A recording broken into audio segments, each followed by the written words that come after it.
Oh my gosh, open house is finally here. The day that we have been prepping for a while.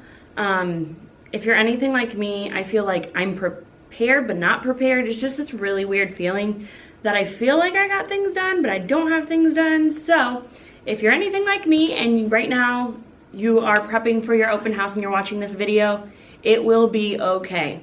I've had so many hiccups from planning to now. I probably only got like 4 hours of sleep last night, but it's all worth it in the end. So that's just my little reminder to you. So I kind of want to go over the things that I do for open house to get prepared, and even what I have the parents do.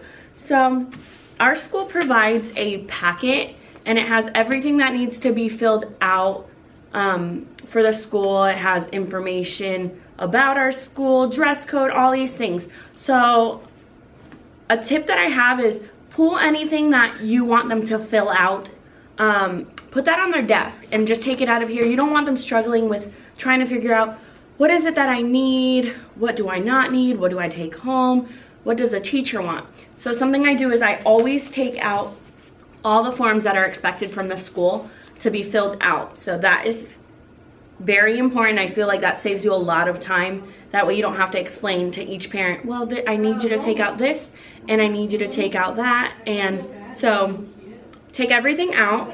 Then I actually make my own student sheet. I got this one from a friend on our team. She made it very simple. Sometimes we think too much into it, but she made it straight and simple. Student information, how they're getting home, and how they're getting home for the rest of the year.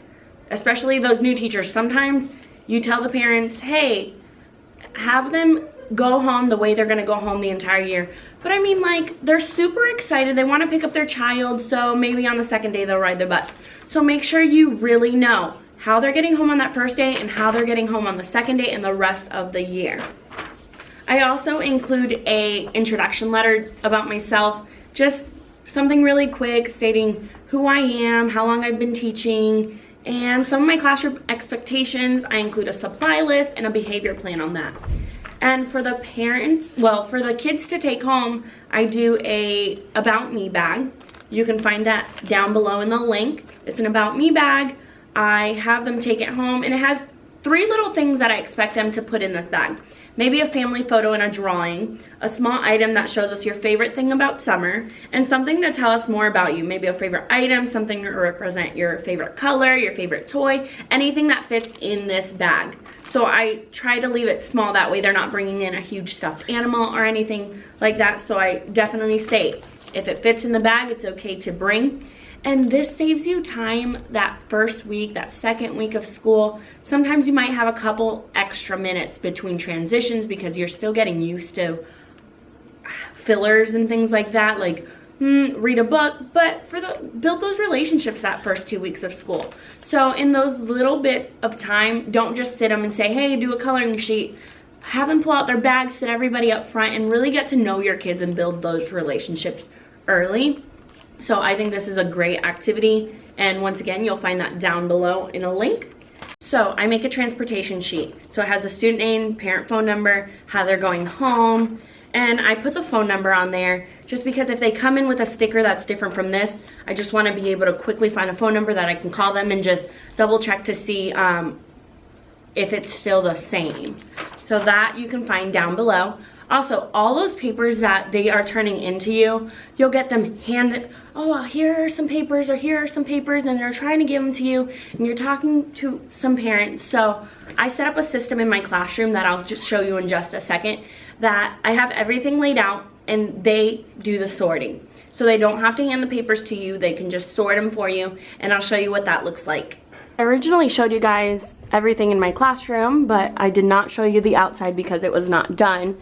And for open house, for my Mickey Mouse theme, I have Mickey and Minnie and my new sign that I made. And so when you come in, you have your transportation and your open house sign in, and I do Ohana means family, and I have them bring a picture that I can leave there all year. And what I was talking about with the forms that I want them to turn in, so if you look here, there is a bucket right below, and it'll be so easy for them to just sort those papers.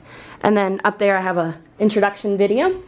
And on their desks, I put, these forms are the ones that I want them to fill out. These are the ones that can go home, and this is my introduction letter and my about me bag, and they're little treats, so I'm super excited to see how they react when they see those. In my classroom, I love volunteers, so I love volunteers, and then I have a form here that they can fill out to see what's the best way that they can help in our classroom. And then snack is the big one, so I do snack and transportation once again. I do it twice just to make sure that we know exactly how they are going home and no mistakes on that one. And then back here I put some puzzles and things, so if they bring little ones, then they are more than welcome to play with my puzzles and be distracted while their parents fill out those forms. So everything's all set. Kids are coming in about a minute or two, so we'll see how it goes after. Bye. Alright, so open house is over. It was awesome. I met all except one of my students, which is probably the best turnout I've ever had. And sometimes your turnout won't be great, and sometimes it'll be awesome. It just really depends. Anyways, everything went really well. Obviously, there's never been a perfect open house. If you have a perfect open house, please leave me down in the comments below what you do that makes your open house perfect. If you have any tips and tricks, I would love to hear them. And even for other teachers who are tuning in, make sure you read the comments below to see if there's any tips and tricks you can use in your classroom for open house. I totally think that the Minnie and Mickey were a huge hit at the front of the door. If they couldn't find my class, they were just like, okay, go find Minnie and Mickey and you will find your classroom. I think the kids felt like they were at Disney World and super welcome, so I'm super excited for this year. So make sure that you comment, like, and subscribe to this video if you like it. And also let me know what tips and tricks you use in your classroom for open house. I hope you guys have a beautiful and blessed day. Bye. I measure up, feels like a war I can't win.